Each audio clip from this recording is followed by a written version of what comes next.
Hello, and welcome back for another exciting video.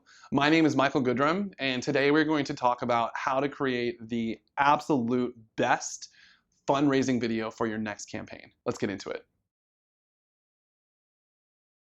So number one, let's talk about purpose and the audience that this video is meant for. Let's take the stance that your nonprofit has limited resources and you also are planning to, for the most part, have this be your main video that's going to be showing to your existing donors and also the new people who are discovering the campaign. If that's the case, you're going to want to go with one main campaign video, invest as much time and as many resources as you can into making that video the best, something that you're extremely proud of, best in class. The only reason that I bring this up is ideally, you have the resources to build an awareness generating video, especially for those who do not know about your nonprofit, but also to let your donors know that, hey, it's campaign season. Here's how we're planning on tackling this campaign, and just generating some of that soft awareness without necessarily making that hard ask right away. And then ideally, you're able to create some additional videos that continue to warm those quote unquote leads up until, towards the end of the campaign, really releasing videos that are creating strong urgency and making sure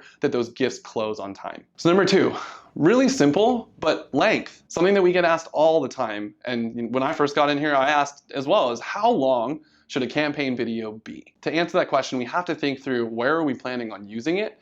And a general rule of thumb, we want it to be between 1.5 minutes to 2 minutes total. And that would be perfect for a landing page. So someone has a little bit extra time, they're sitting on a web page that's on your domain. We can ask for 1.5 minutes to 2 minutes of their time if the video content is high quality. However, if you're showing ads on, let's say, Facebook, or you're showing ads on Instagram, or just places where there's a little bit more competition for people's attention, we're gonna want those videos to be between 20 to 30 seconds. Now here's the good news. As we talked about in that very first section, if you are going to have one of those main overarching campaign videos and you have the assets within your team to build one video, oftentimes you can shop and kind of restructure, reglue that video together to be appropriate for both the landing page and then also to create 1 to 2 smaller videos for platforms like Facebook out of.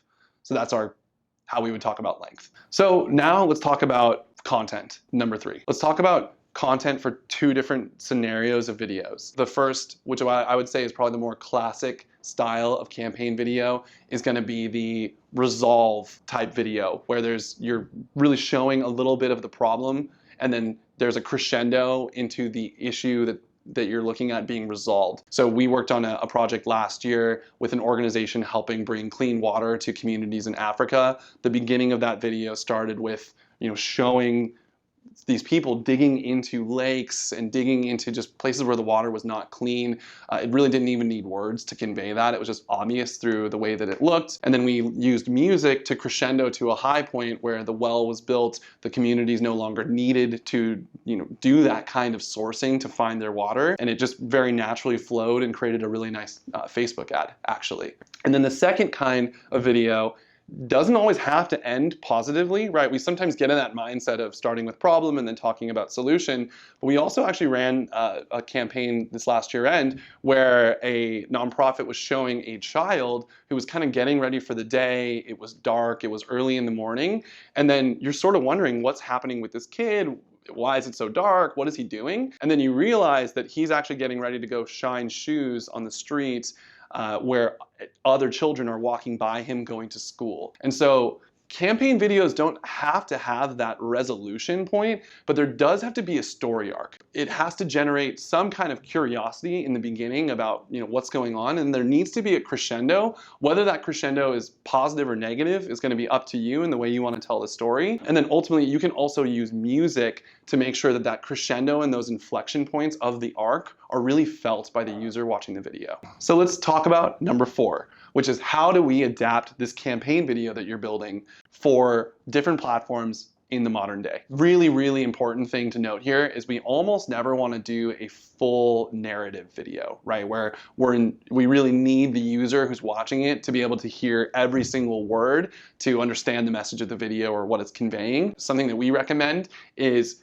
doing some narration, so you're narrating some very important parts, but then maybe also leveraging B-roll, leveraging music to kind of fill in some of those gaps. So if someone's not listening the entire time, they can still get for the most part, what the story is trying to tell. And then it's really key, if we're talking about Facebook, we're talking about these platforms where by default, the videos don't even play volume right, because you might be in a meeting with your team watching a video that maybe you shouldn't be, or you're at your daughter's piano recital and wow, she's really great, but you've got to pull out your phone and check social media really quick. You're not going to be able to have sound on those videos. So it's very imperative if we're doing any kind of narration that's key to the arc of the story, which we talked about, we have to be able to show that text on the video itself. It's actually pretty cool. Facebook and some of these other platforms give you the ability to do that narration like display within the platform itself. So if you already shot your video by the time you're watching this, have no fear. You can actually oftentimes take care of it without having to re-involve the team that helped shoot the video. And then ideally, you're also testing different video styles. So what if you built a video that had no narration? And maybe even a video that didn't need words to convey what you were showing. Now, depending on your nonprofit, that may or may not be possible of how your impact shows up in the world, but play around with the idea of leveraging music and leveraging really powerful, almost B-roll to tell the full story of how you are impacting, this specific problem that you're taking on. And then of course, doing some maybe like black screen, white text to intro the video at the beginning and maybe at the end. That totally makes sense as well. But again, just some food for thought of how you can make sure the best-in-class campaign videos you're building are right for the platforms that you're targeting. So once again, this was a walkthrough on how to build a best-in-class campaign video to be used in ads, to be used on landing pages. My name was Michael Goodrum, and if you got value today, please drop a like on this video. Make sure that you subscribe to our channel. And if you have any questions, please, write in the comments. We love seeing those and we're absolutely going to respond. Take care.